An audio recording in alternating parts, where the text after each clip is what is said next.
Welcome to episode 119 of Gatekeeper, שומר סף. אם אתם שומעים אותנו באודיו ולא נוח לכם באנגלית ווידאו, יש לנו כתוביות ותרגום. And today we have a special guest, historian, public intellectual, and also California farmer, Professor Victor Davis Hanson. Professor Hanson, thank you for coming on this show. Thank you for having me. The occasion is your most recent book, The Dying Citizens, but before we get to that, I wanted to show the Hebrew version of your now classic Carnage and Culture, Landmark Battles in the Rise of Western Power. And we've got a coupon code for Gatekeeper viewers. You can get the book at half price at the publisher website, Sela Meir, if you put in the coupon Hanson49, Hanson 49. קוד קופון, חצי מחיר על הספר הקלאסי הזה של ויקטור דייוויס הנסון. But as we discussed, let's start with Ukraine. What's your take on this war? Well, I think the standard exegesis that Vladimir Putin felt that like Georgia or Eastern Ukraine or the Crimea, it would be a pretty easy operation, at least to take the entire part of Ukraine, including Kiev, eastward, and he miscalculated. And he had reason to believe that he had calculated correctly because NATO was in disarray. They were fighting over the 2% targeted goals. Only 6 of 30 nations had met them. The Nord Stream pipeline was going to enrich him at several $100 million a day. The U.S. government had lifted all sanctions of the prior administration to greenlight that ahead. Oil prices were very high. West was very dependent on fossil fuels. The Biden administration had come in sort of asking him not to hack, I think 16 entities that he had hacked. Colonial Pipeline was one of them.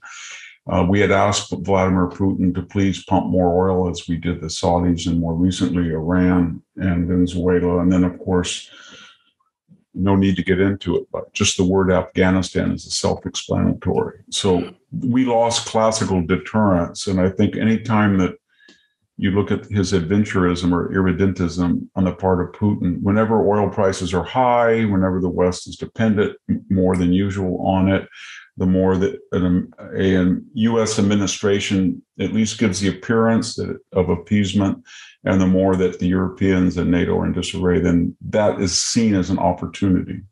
And so that's what he took. And why he did it, there's a lot of argument. Maybe, I don't think we should seriously entertain the idea that he thought that Ukraine would be a member of NATO and NATO's border would be right next to it. There was never going to be enough support to bring Ukraine into NATO. EU maybe, but not. I think it was more that he felt that a westernizing Ukraine, a consumer capitalist country right next to his borders that was westernizing would be disruptive.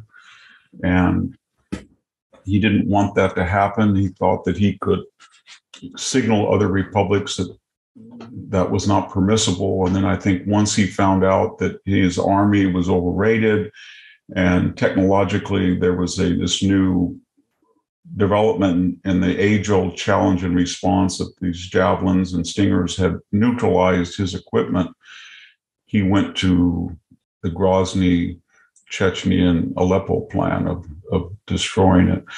Finally, I think Zelensky has captured the imagination of the West in his resistance, and I admire him. I wrote that today, and everybody is just amazed at the Ukrainians who seem to be fighting far better than we would expect NATO troops to have fought. But I think he has to be very careful because as he watches these cities be razed, and it's sort of like Putin wants, if he can't have Ukraine, he wants to destroy it or at least make it so chaotic and weak for the next 30 years that it won't be a problem for him. His plan B, so to speak. But Zelensky, to stop that and to get a favorable negotiating stance, he keeps pressuring the West, especially the United States. He says, you have to have no-fly zones. You have to send us, at one point, warthogs, send us types of equipment. Some of it is justified, but if we were to have a no-fly zone, American pilots would, I think, shoot down Russian planes, and then we would be in a whole new phase.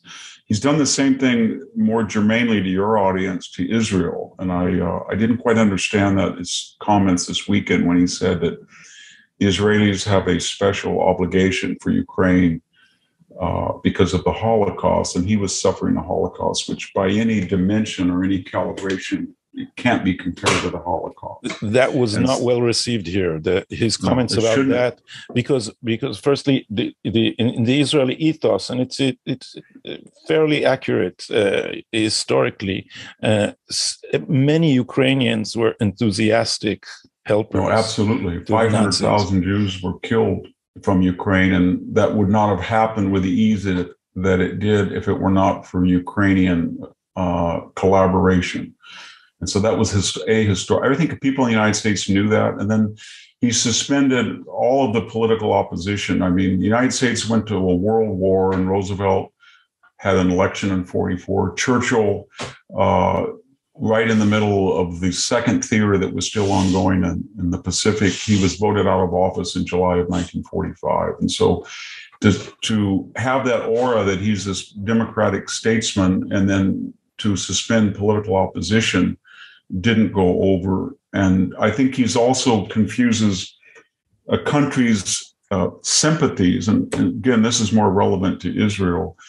Your country voted in the UN to condemn the invasion, like most countries. But when it came to sanctions, he felt that, I don't know because he was Jewish or what, that he was asking the Israelis to do something that might not be in their self-interest. And by that, I mean, for all practical purposes, Syria is controlled by Russia and Russian airspace. And if you were to sanction Russia, then I think you would have a much greater problem with incoming fire coming from Syria. And more importantly, Russia, in surreal fashion, we can't figure out what's happened, but has become the interlocutor of this insane Biden-Iran deal 2.0. And should you sanction Russia, Russia could easily tell Iran that they are now de facto under the Russian nuclear umbrella, and then convey that to you. Because I think, unfortunately, we're getting to a point in the next 18 months, if we don't have a change of government, that Iran is going to be very close, if not in possession of a bomb. And somebody in the West, particularly Israel, maybe the United States, but not this administration, will consider taking it out. And if you sanction Russia, they're going to probably convey to you, if you try that, given that we're sanctioned and we need oil from Iran and we're angry at the West, but if you align yourself with the United States entirely, then don't be surprised if we give you an ultimatum to lay off Iran. We here look at this with concern, and you're right about our care with sanctions, also lack of care by our prime minister, trying to make us the mediator in a place where we have no business to try that.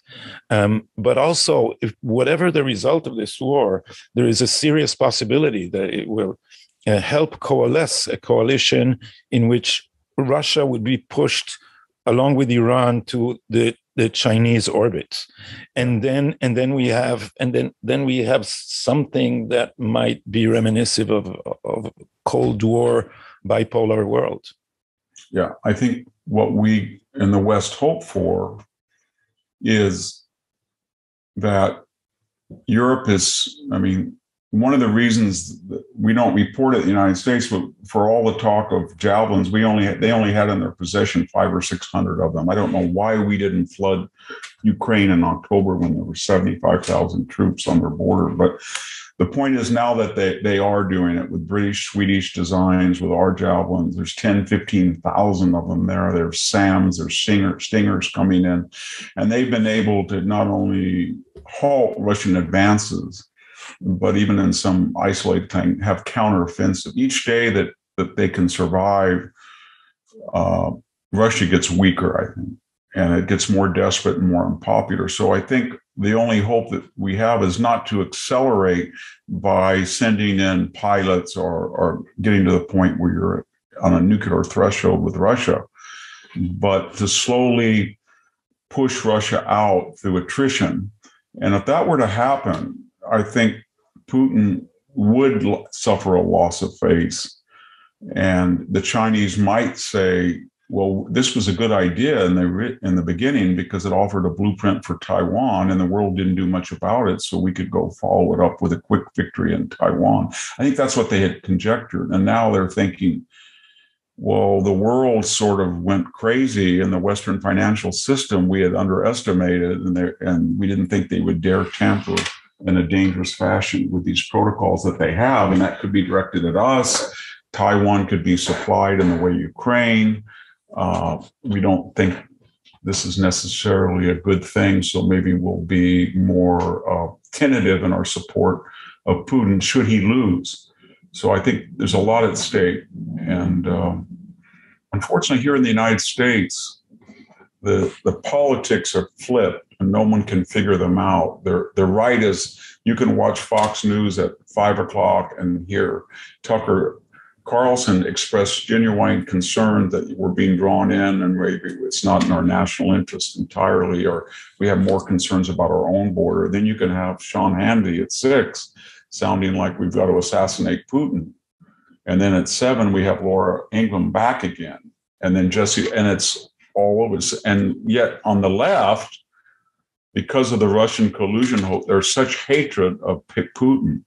And he's the emblem in Hollywood movies of tattooed thugs that are always the villain, you know, the Russian oligarchs, the evil corporate and the evil Russian operatives on the ground that are in the mafia. So we have so demonized the Russians that the left sees in them the alt-right white supremacists, and they are united. They are united in wanting to go in there and send in all the capabilities of the United States. It's I've never seen anything quite like it. Yet at the same time, they support this deal with Iran, which is by this woke worldview where the Russians are the evil white supremacist. Iran is the indigenous downtrodden. And that's consistent with them. They feel that Russia is an overdog. It's white, it's Orthodox, it's Christian. But Iran is a revolutionary force. And I think we have most of the people, if you look at the key positions that were at the secondary level in the Obama administration, that were the architects of the Iran deal, they're back, maybe even in greater force with even less fear of opposition. And they have this idea that if you talk to them, that one of the ways of creating a stable, progressive Middle East is to back a Iranian, Shia, Persian crescent. And then under that aegis falls Lebanon, Syria, Hezbollah, Hamas. And that balances the excesses of the Saudis or the Gulf monarchies and Israel.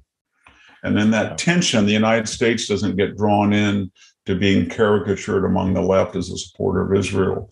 And it's a bankrupt, very dangerous view, and it seems ludicrous to even articulate it, but it's very powerful now in Washington.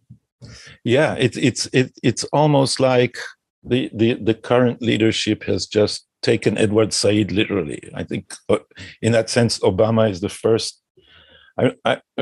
almost anti-American president. A president he was supportive of Biden is a construct. Whoever you can argue, because Biden in many ways is non-compos mentis. But what I'm suggesting is maybe it's the Elizabeth Warren, Bernie Sanders wing, or the so-called squad, or the Obamas in the shadows. But Rob Malley, yes, Obama's team, who's been running the Middle East, Hamadi Ammar. There are quite a few BDS types. There is.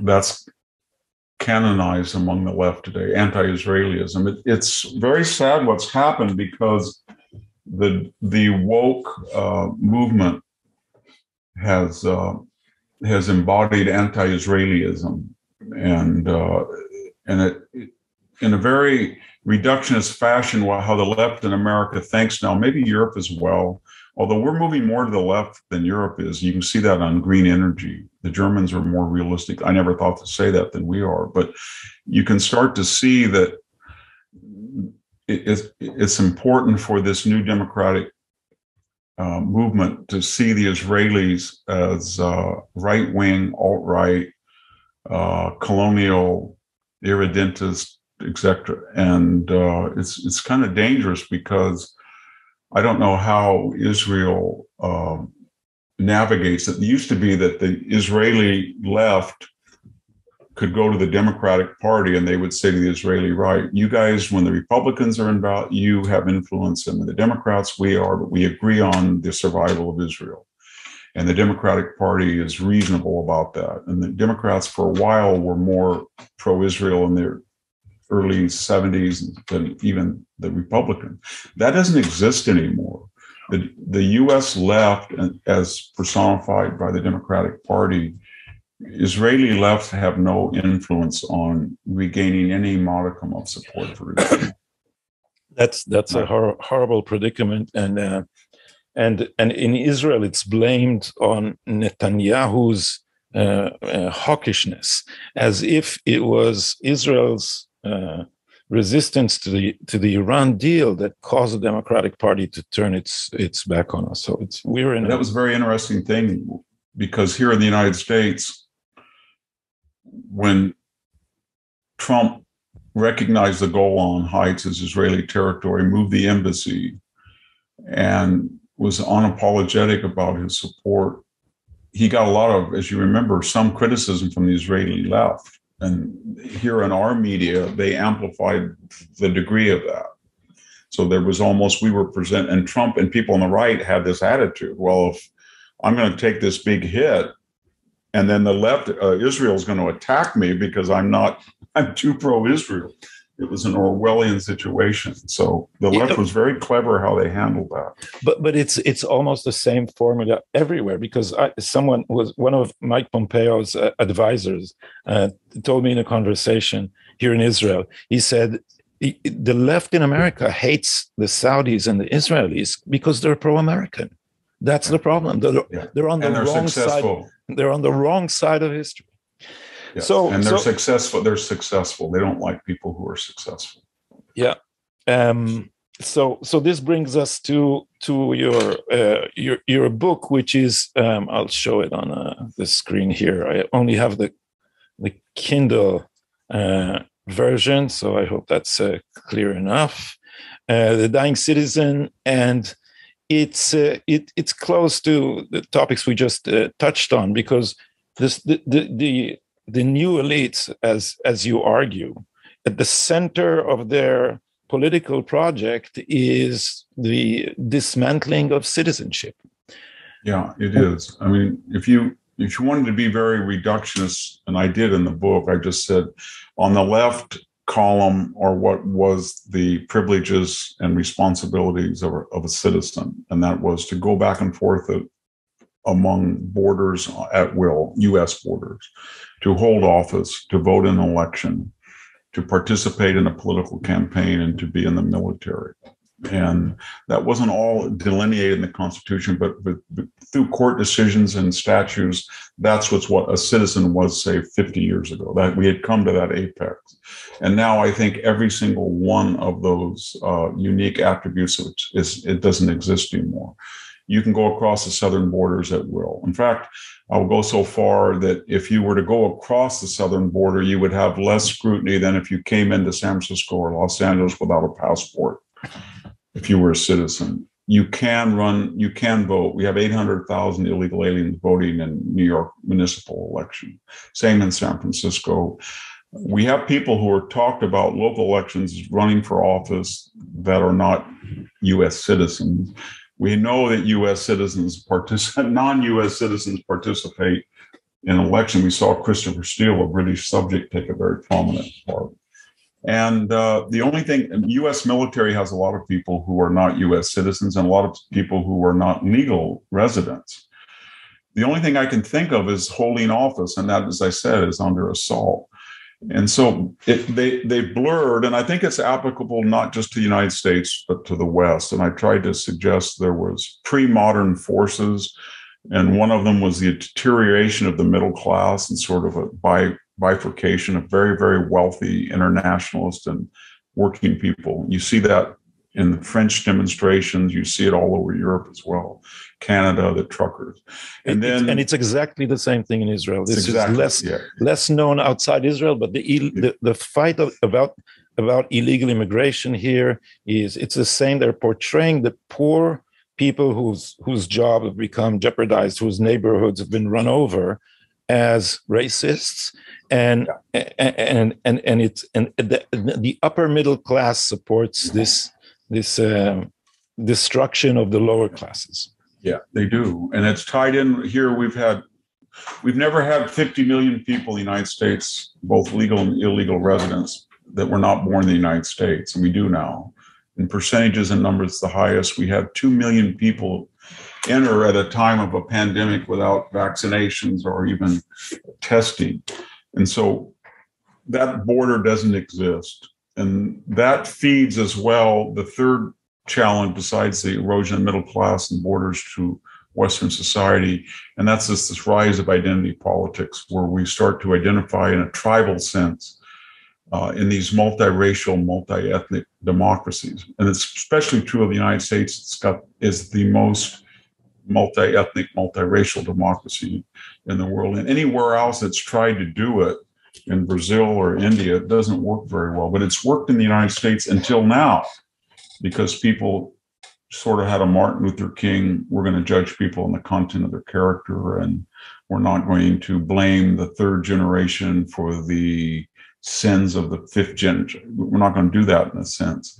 That is over now. And everybody in the United States is starting to feel, well, if that group is going tribal, then I'm going tribal. And certain tribalizations is correct and certain are incorrect. But that's frightening, because we know where that leads, whether it's a former Yugoslavia or Rwanda or Iraq or Lebanon. But that's the pre-modern. And finally, there's some postmodern pressures on citizenship, I think, in the West. And of course, one of them is these rise of unelected people that combine judiciary, executive, and legislative power within an unelected bureaucrat, a regulator, an IRS person, John Brennan or James Comey or James Clapper. Both can lie completely under oath, admit that you're lying and you're exempt from any audit. And we saw that the last 4 years. And then we have evolutionaries that I think you do in your country that feel that the original documents of the founding premises of the state don't reflect that human nature is malleable and it always improves. So in our case, let's get rid of the Electoral College. Let's get rid of the 9-person Supreme Court. Let's get rid of the filibuster. Let's get rid of 50 states and add 2 more. Let's get rid of the idea that the states have primacy in establishing balloting laws. Let's get rid of the idea of 2 senators per state. And a cynic would say that they don't really have an ideological objection that these are restrictions on mass involvement, or, that they represent a republic rather than what they want, a radical Athenian democracy. But they're just ways of institutionalizing power when they don't have majorities. Not all of these are in the Constitution, but the institutions that grew up that have a long pedigree, they want to destroy. And then finally, I mentioned that as you have the pressures of globalization, and here in this country, it was a geographical phenomenon. People on the 2 coasts, one looking at the EU, the other at Asia in the West here, people who had skills that could be marketed to a global audience, media, insurance, corporate, Silicon Valley, tech, universities, they felt suddenly they had audiences and markets that they never dreamed of, and the level of affluence. I mean, when I was a student at Stanford University just 30 years ago, 40 years ago, I should say, I think they were very happy when they hit $1 billion in endowment. They have $35 billion endowment now. And they have huge campuses all over the United States. They have huge joint projects with the communist government. They've been fined about that.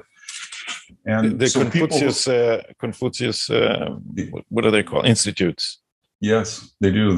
The Confucius Institutes are really fronts. They're fronts for Chinese communist espionage and infiltration. But the thing about it is that they created this cause. They mixed up cause and effect. So the people in the interior of the country that were engaged in the muscular business that really makes a civilization work, fracking, drilling, timber, mining, trucking, assembly, manufacturing, farming. A lot of that was outsourced to Mexico or overseas.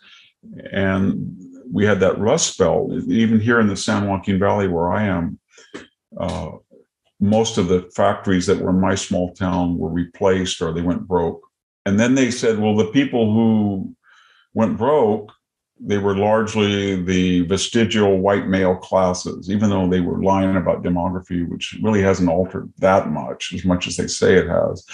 And even though the new phenomenon is a lot of the Latino communities are voting Republican conservative because they're sick of woke. But nevertheless, they have that idea that and they had a very rich vocabulary: deplorables, irredeemables, clingers, dregs, chumps.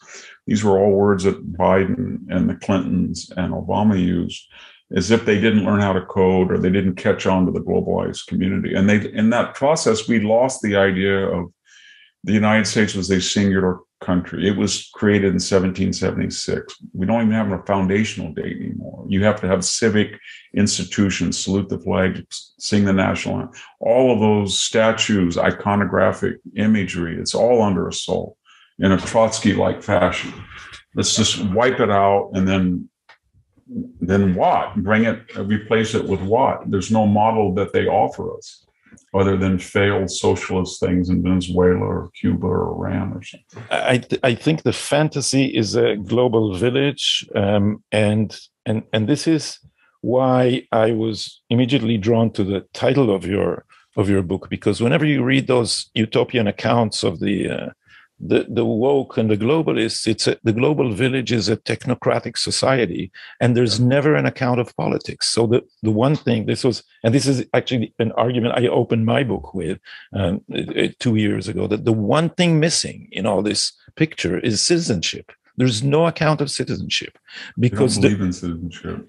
I think they believe in subjects or peasants, subjects or serfs, people who need guidance from a self-appointed elite that's never subject to the consequences of their own ideology. This is why the talk about all these reforms that you mentioned as a form of democratization, removing the filibuster,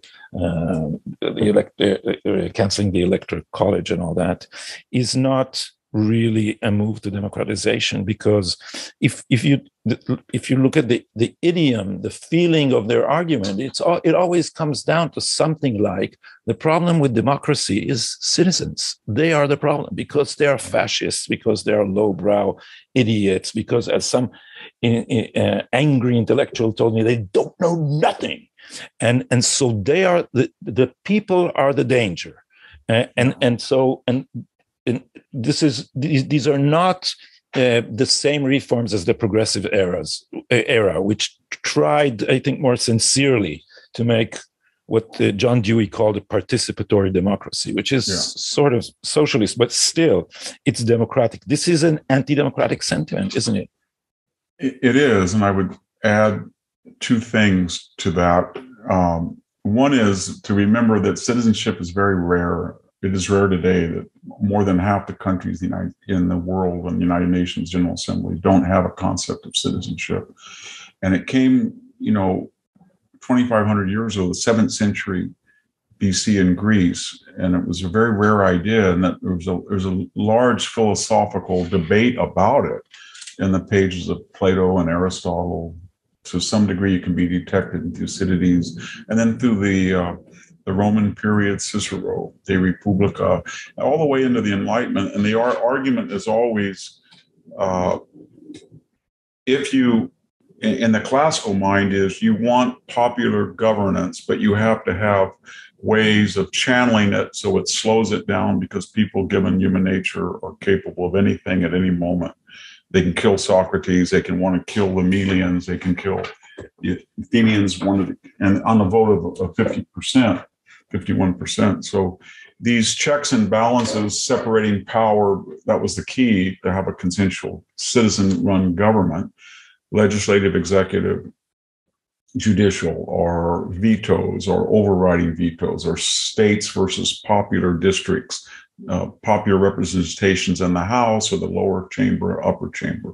All of that it was the idea of a whole tradition that we have to have consensual government, but we have to be very careful that people just don't go crazy as they usually do in mass hysterias. We're seeing one now. All of a sudden, people are trying to ban Russian opera or symphony, or everything Russian is demonic. The other thing is, I think what happened to the progressive movement was, I'm speaking to somebody who grew up in a democratic household, as all the small farmers were here, and I was a Democrat till I was 21. My siblings remained very left-wing. And that is that they had this agenda that when I grew up, it was a legitimate agenda: the 8-hour work week, overtime, disability insurance, Social Security expansion, fair housing, end to racial discrimination. But once those targets were achieved, and there was a genuine equality of opportunity, then they went into a stage of bewilderment and paralysis in the 70s and 80s and 90s. And they said, well, wait a minute. We gave everything, that we got everything we wanted, but there's still inequality. And how can that be when there's now equality of opportunity? It must be because there's an insidiousness, there's a microaggression, there's not enough safe. And so they went to an equality of result, and that required a degree of government size, coercion, money, power that was incompatible with a constitutional system. So now if you're at Yale University last week and they have a law school and they want to have a genuine debate because they've been under such criticism from their alumni to not be so Stalinistic, they had the conservative, they had the liberal speaker, and what happened? A bunch of Yale left-wing law students came in, disrupted it, shouted it down, and called them purveyors of hate speech.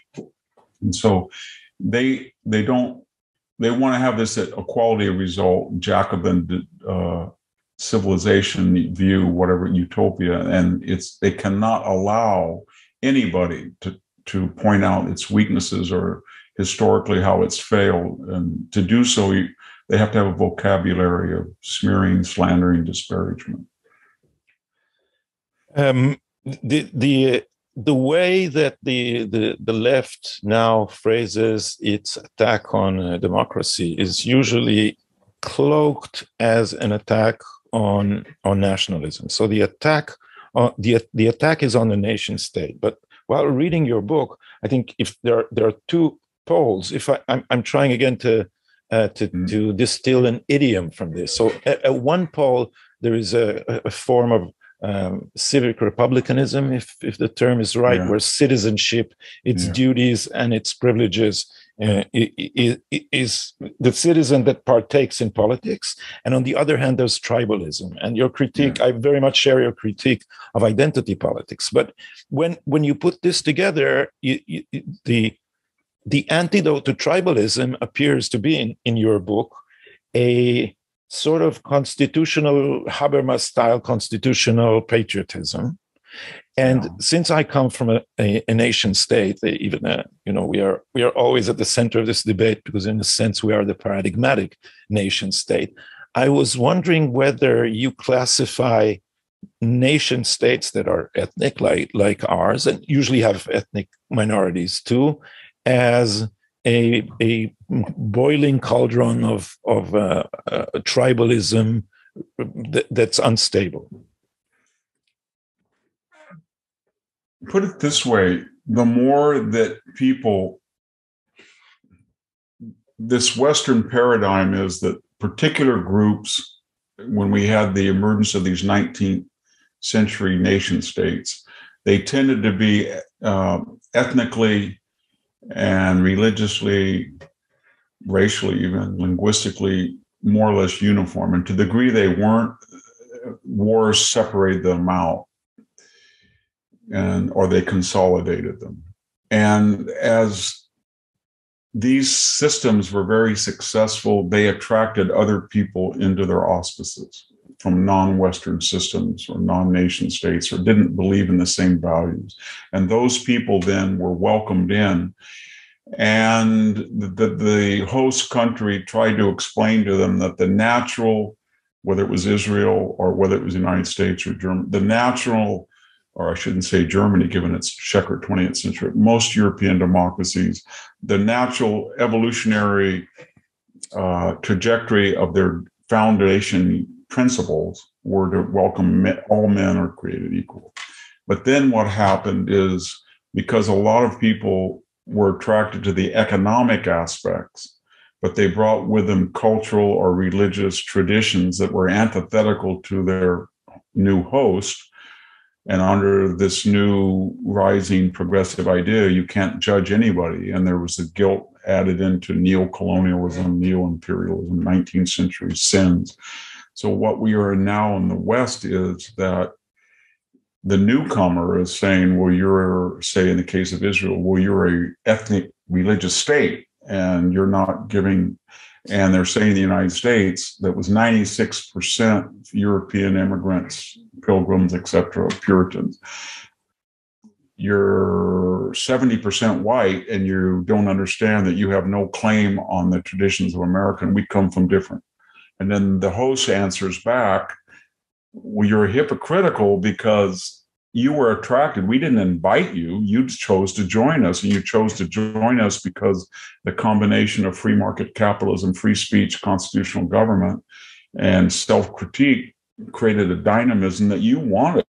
And if we were to listen to you, you wouldn't have it. It would go in regression. And that's where we are in the West now, that these pressure groups who don't want to fully assimilate or accept the general principles of their host feel that they can sow shame or virtue signal to the host that the host then will redefine itself. That's what's happening. And I said it can be as minor as tearing down a statue of Thomas Jefferson, or saying that we really founded this absurd date 1619, or that we have something called the Black Caucus in a way that we don't have for many other groups. Even the Latino caucus is fading. But I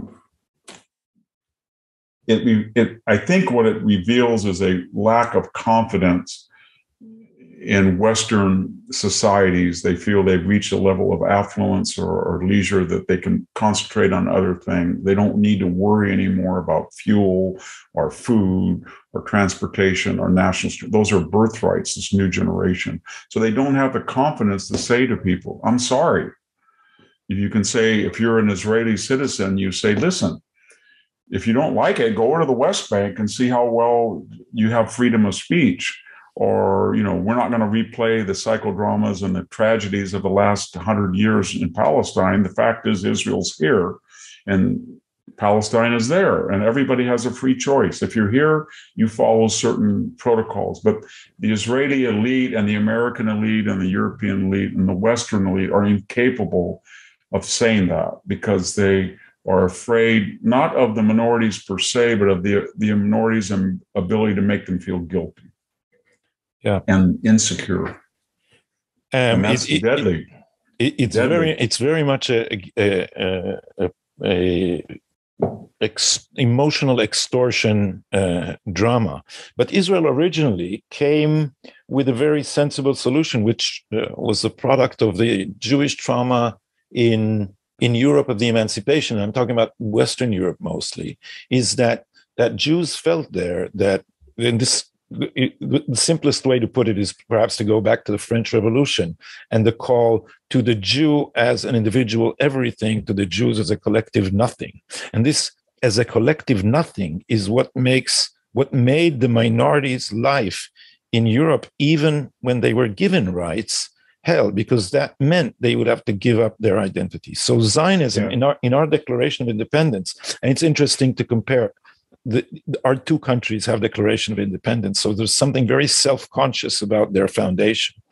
And in our Declaration of Independence, along with individual rights, it says that the state of Israel will promise freedom of religion, conscience, language, education, and culture.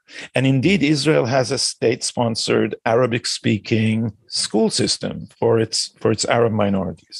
And later on, Europe, I think it was 1995 when they signed the Framework Convention for the Protection of National Minorities, and their solution is very different from the idea of multiculturalism, because it says there is a dominant culture here, and this state is an expression of its democratic right of self-determination. However, we will not just grant you equal political rights, but also the means to protect your identity. While what the identity politics crowd is trying to do is smash the center. And in this sense, your term tribalism resonated with me. But I was wondering whether in the picture you paint, there is room for what now I know Germans can't accept, a healthy democratic nation state that's national, not constitutional patriotism alone. And I think America is, in a deep sense, also national more than Americans. I think we've been until very recently, we've been very successful because the American paradigm was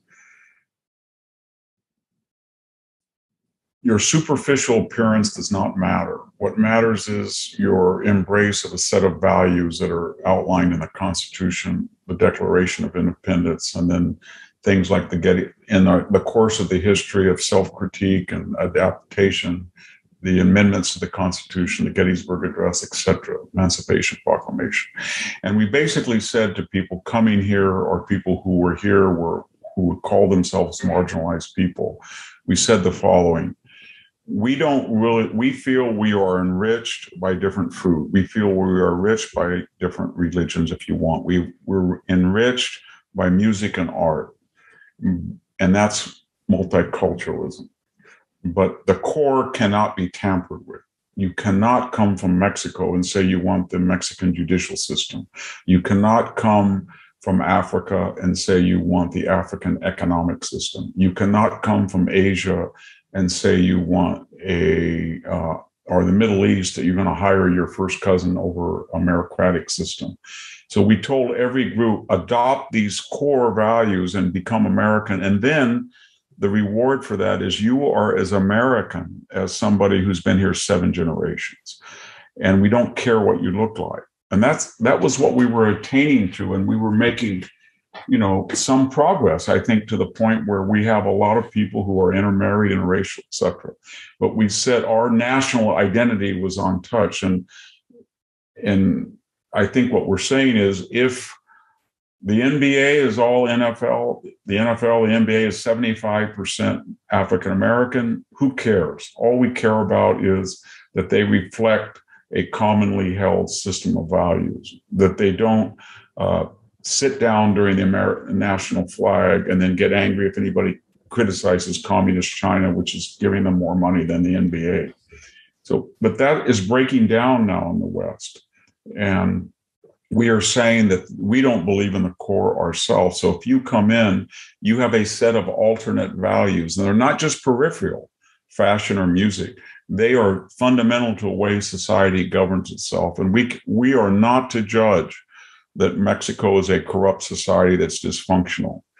We're not going to say that. And we're not going to say that about other communist China even, which makes it very interesting, because when we look at Israel, these are all in some ways theoretical discussions. I mean, they're very violent, as we saw on the 120 days in 2020 of rioting, and we have a crime epidemic and everything. But we're not a frontline garrison state. We have 2 oceans and we have enormous military power. We've got a huge population.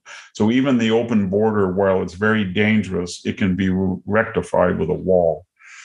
And last year, the Trump administration, we had almost no illegal migration. But you in Israel have no margin of error. So when we look at these discussions and we hear that there are people within Israel that say there's no difference between our system or the Palestinian system, or we don't need the wall, or we don't want to have a Jewish identity, or we don't want to have a religious preponderance of Judaism versus Muslim. That is very interesting because we feel, at least on the conservative side, that's suicidal.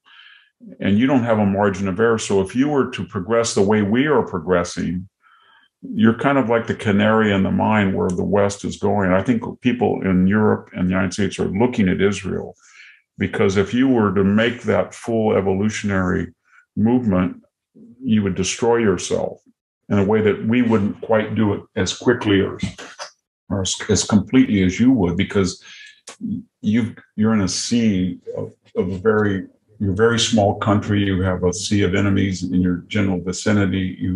The borders are very sketchy, and you don't have any margin of error. So we look at this and we say, can Israel survive this Western disease if it's attacked? And so far you have. And I think that's part of the reason that people secretly, I mean, most people secretly admire the Israelis on the left, I think, even the left, and then they publicly voice their disapproval.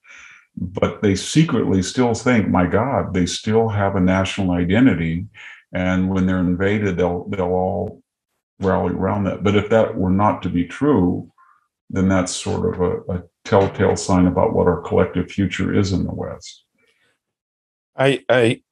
Since our elites are being educated by American institutions, the trends in America are ever more rapidly taking root here. And I think that now the basic controversy in Israel is no longer about the future of the territories, but rather about a Jewish state versus what we call here a state of all its citizens, which Israel is anyway, but they mean a non-national sort of constitutional patriotic nation. One of the most moving things that you mention in your book is a conversation you had with an immigrant, in which you asked him, a Mexican guy, in which you asked him why he came to America, and you expected him to say that he came for economic betterment. And I'll read his answer as you remember it. Dignity, he said. Dignity. Yeah. Here, even strangers call me Mr. Rojas. The doctor, the sheriff, everyone calls me Mr. Not like in Mexico, where señor depends on who you are. So this ideal is the ideal of mobility, of open opportunity, of equal opportunity, and of citizenship. But is the American model applicable elsewhere? And Israel, as you mentioned, is a pressure cooker. So it's hard to say. But take from Hungary all the way to France, say, on the continent. Is this model applicable elsewhere? I don't think it is as applicable. I don't think you would see. Put it this way: I was very critical of Barack Obama, but you would not see an African American as Chancellor of Germany. I can't envision that's ever going to happen. I don't believe that Condoleezza Rice would be the national security advisor of Belgium, even though it has a large Muslim, not that she's Muslim, but it has some minority participation. So I think that when you have the British tradition, which is a very different Enlightenment tradition than the continental European system, you're more likely to see it in the UK. Partly that's not quite fair to the continental system. It's partly because of their imperial system. They had colonies, and you have people from the colonies. But France does too. But it does seem to me that Europe has a different part of it's because it has an era. We came to America. Everybody I know, when you talk to them and you ask about their grandparents or great grandparents or parents, it's all anti-aristocratic. They laugh about being the dregs of society. We came here because there was no opportunity, and they don't like a landed aristocracy. And when you go to Europe and you go along the Mediterranean coast, for example, and you see these homes and you say, my God, they're handed down generation to generation, and they lecture us on inheritance tax and stuff, or they have this huge enclave or a very wealthy landed or business people. And Americans always will go to Europe and they're always amazed because in America, the ability to obtain status is based on money. So if you look at the three wealthiest people in the United States, Larry Ellison maybe, or Mark Zuckerberg or Bill Gates, they're all Harvard or Ivy League dropouts. They never even got a degree. And when you go to Europe, people will say to you, where did you get your degree? Second question, where is your second home, or do you have land? And third, who are your parents and what do they do? We've erased all that. It's how much money do you have? Or when we see a car, a guy drives in with a Mercedes, an American will say, how did you get that thing? How do I get one?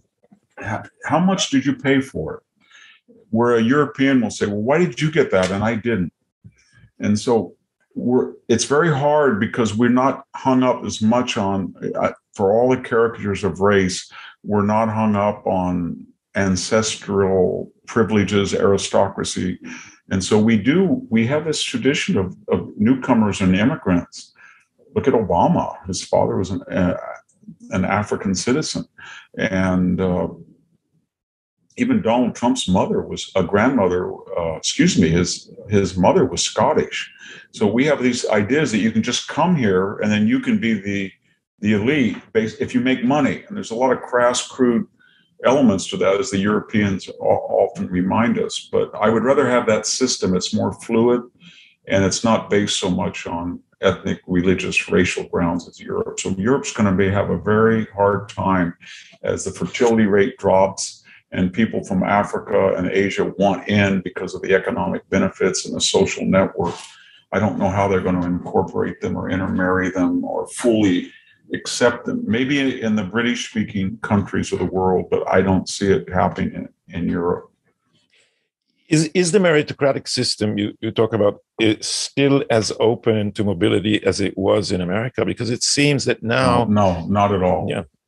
No, middle class wages between 2016 and 2004 stagnated. And the fact they were declining at 2 or 3% per year. And they are now, even with this shortage of labor, the inflation rate is an annualized 8% now. And I think next month it'll be annualized at 10%. And wages haven't caught up. But what we're seeing, and you can see it, because I tried to point that out in the book. We have $1.7 trillion in aggregate student debt. The age of marriage has gone from about 24, 23 to 27. First child, 33 rather than 28. Home purchase, not at 35, but up into the 40s. Fertility rate, just in 2002, it was 2.1. It's all the way down to 1.7 almost. And so we're suffering from, I guess we'll call it prolonged adolescence, where people are not sure of what they want to do. And then we've had this educational lobby. These elites have said, we've got all these universities, we've got all this federal money, with federal government will back your loan. Come to university and get a environmental studies, gender studies, leisure studies, peace studies, conflict resolution studies, minor or major, sociology, psychology. And so we have these people who are not graduate. Half of the American students do not graduate in 6 years. They don't ever graduate, but the ones that do, the other half that does, it takes 6 years. And they have an average debt of about $80,000. And then they're stunted. Whereas if they would just tell people, here, I think Europe does better than we are. If you want to go to college, this is how much it's going to cost. This is the annual interest. This is what you're going to be burdened with. This is what the major will probably give you an income to pay that debt. And it's like buying a used car. It's not a good deal unless you really want to. But we're very strange about that, because people who are electricians and plumbers and truckers have not done as well as college graduates, and yet they're more important, I think, in some ways to the economy.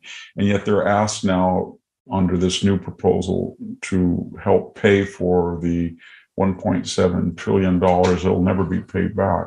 They want to cancel it. It's a very elitist idea and very regressive to have everybody pay for the college larks of half the population. With an education that's not only not useful, but also often destructive. Professor Destructive. Ignorant and arrogance is what they practice. To end, I want to ask you about the future.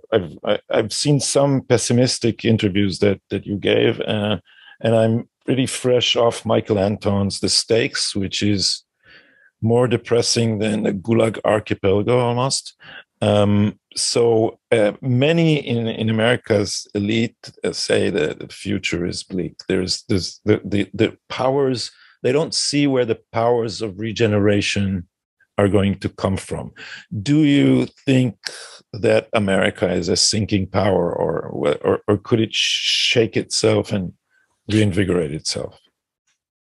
There's no reason why we're in this situation right now. All of the elements we've talked about the last hour, Donald Trump, who had what many people thought was a callous and crude personality and excesses and a personal life that was less than laudatory. Nevertheless, if you look at the border, or you look at middle-class wages, or you look at energy development, or you look at infrastructure, or tax reform, or deterrence abroad, he was able to change a lot in 4 years.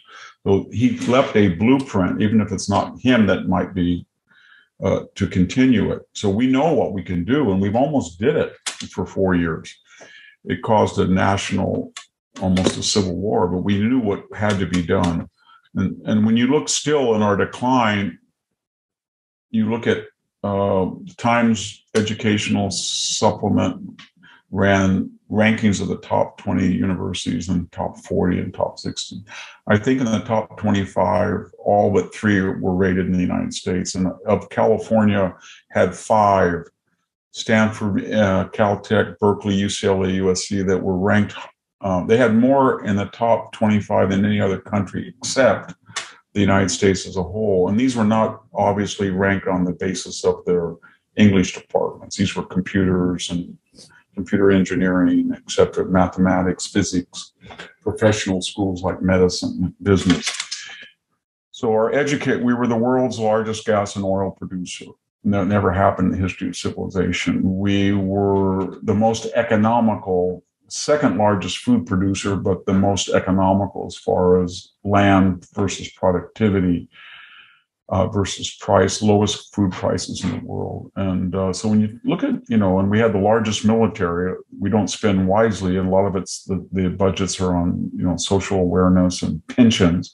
But nevertheless, we had it in all of these traditional gauges of national strength: education, military, constitutional stability, lack of civil dissension, education, etc. We were, and even minute things, square foot, average, what citizen in the world has the most square footage? Who has the most access to a TV and air conditioner or 2-car? Way ahead. And so there's no reason for us suddenly to implode the way that we're doing. And so just to finish, one, there were periods, say, in Rome that anybody who read about the Year of the Four Emperors in 69 would have thought that was it. And yet, under the Flavians, they came back and arrested the decline. By the end of this 3rd century or 2nd century, I should say, I think Rome was pretty much had it.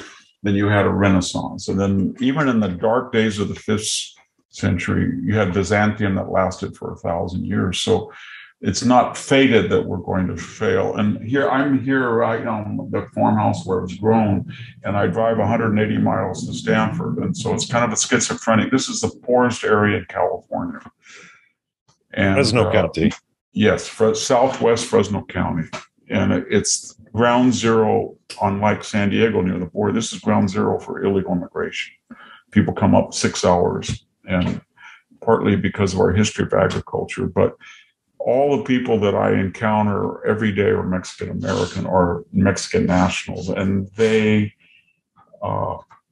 I was very pessimistic. I wrote a book called Mexifornia because we have an astronomical crime rate. We have all sorts of chauvinism, the Latino, La Raza stuff. But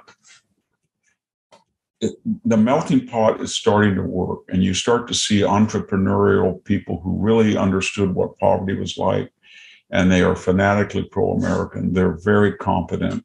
So if you were to go out this door and say, I need a plumber, I need an electrician, I need a trucker, I need a tractor driver, I need a mechanic, the stuff that makes us, that you will encounter not just a Mexican American worker, but a contractor or a foreman or a business person. And they're very upbeat. And yet when I go over to Stanford, I know this is going to be public, so I won't mention names, but I see a degree of neuroticism that people who are very wealthy, who are making more, that's almost obscene what they're making. They're secure, they have the best neighborhoods, but they put so much pressure on their child, or they put so much emphasis on the wrong things. Why did you buy a Mercedes rather than a Lexus, or something like that, or vice versa? And they're neurotic. And yet I don't see that here. I see something more like the Wild West. My grandparents said it was when they came here, as my great-great-grandparents were told. I was told by my grandparents it was wild, it was dangerous, it was kind of people shot it out, but they all built this society. And so I think immigration, if it's legal, measured, meritocratic, it's been wonderful for this country. 250,000, 300,000 a year. It works, and I'm happy about that. And I also think that there has been a change in the white working class. They had dropped out politically during Romney and McCain. As I said, we talked about the disparagement. And they have a new confidence now, partly because we need them and people understanding that during COVID, the trucker saved you, not the professor or not the reporter. And also because of the bankruptcy of the coastal class. But you're starting to see their values rise up and saying, you know what, Leah Thomas, I'm sorry, I have no prejudice against him, but he's a male. He's not a female. And I think in this November election, this is what I'll finish with, we may see not just a correction, but a historic correction. And I think the Democratic Party is sitting on the top of a volcano, and they don't understand that on every single issue, that people are getting very angry. They're going to lose for the first time in their life the Hispanic vote, and they cannot afford to lose 30 or 40% of it. They're going to lose 50 to 55% of it because they have so alienated the white working class. And now you're going to see a class solidarity between whites, blacks, Hispanics that are of the middle and upper middle class against the very rich and the subsidized poor. Now, that's kind of blunt, but I think that's where we're headed. And I think that they tried this before with George McGovern, and he was wiped out in 1972. Then, of course, Watergate was sort of like, it was the reaction against it. But the Democratic Party then went back, and not that Jimmy Carter and Bill Clinton were liberal, but they had a sort of a rule that if you were going to be a Democrat, you had to have a Southern accent to get elected. And they went to the center. So I'm awfully happy to finish this on an optimistic note. I am too. Because we here in Israel are as patriotic about America almost as Americans are. You know, when Israelis are really happy in their Independence Day, they raise the Israeli flag and the American flag. I mean, the working class Israelis. Yeah. So it was a pleasure to speak to you, Professor Hanson, and we are following your work on this podcast even when you're not on. Thank you very much. Thank you. I appreciate it for having me. Thank you. Thank you.